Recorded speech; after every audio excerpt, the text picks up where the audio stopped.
You pull into the parking lot, turn off the engine, and immediately dread the next 2 hours.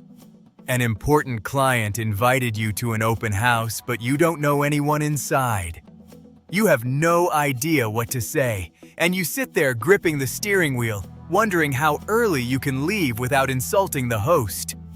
That paralyzing anxiety is incredibly common, and it has only worsened. Thanks to the convenience of virtual meetings and video chats, our physical face-to-face social muscles have severely atrophied. People often assume that natural networkers are born with the gift of gab, but Debra Fine, the author who researched these methods, was a self-described nerdy engineer.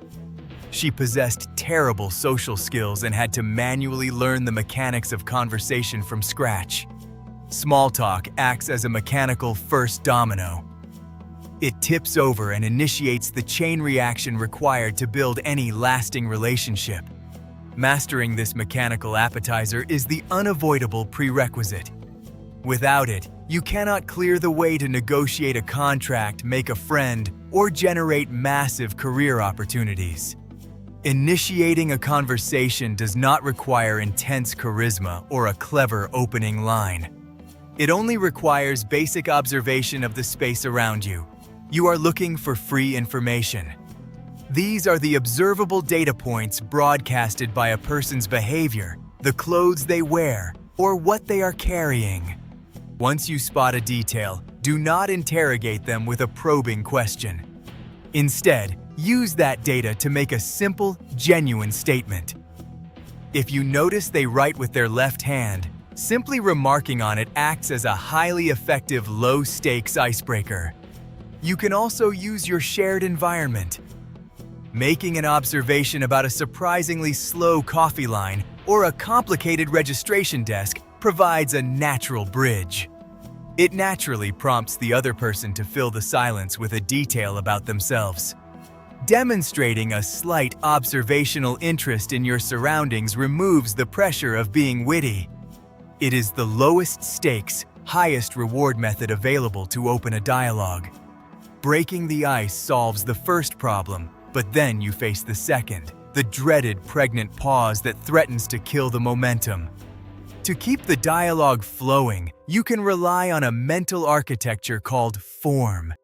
That acronym stands for Family, Occupation, Recreation, and Miscellaneous.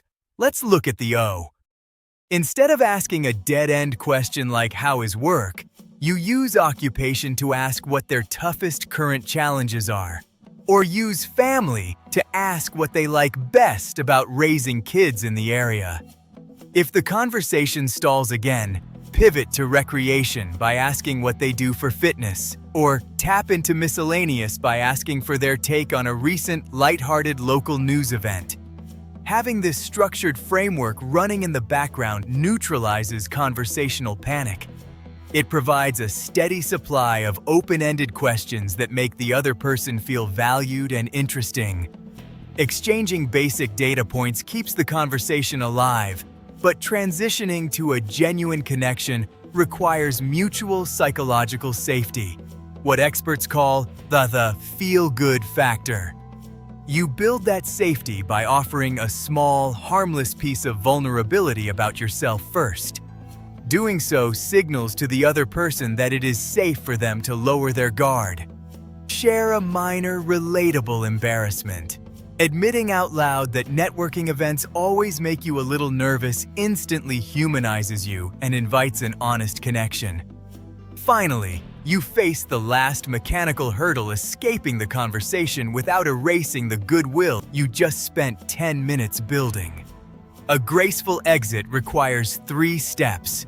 First, summarize a specific point they made. Second, express genuine appreciation for the chat.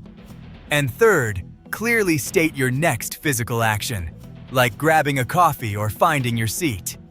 Executing this exact exit sequence prevents the other person from feeling abandoned. It cements the connection and ensures your final impression is identical to your first.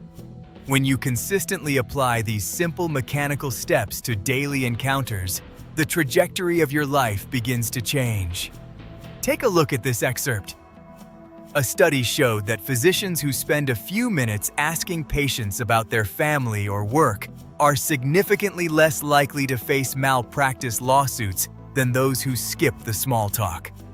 The psychology behind this is universal. Humans rarely base major decisions on pure objective logic. We decide who to buy from, who to vote for, and who to promote based on established feelings of warmth and rapport. You do not need to change your personality to achieve these results. You do not need to become an extrovert. You only need to practice the mechanics.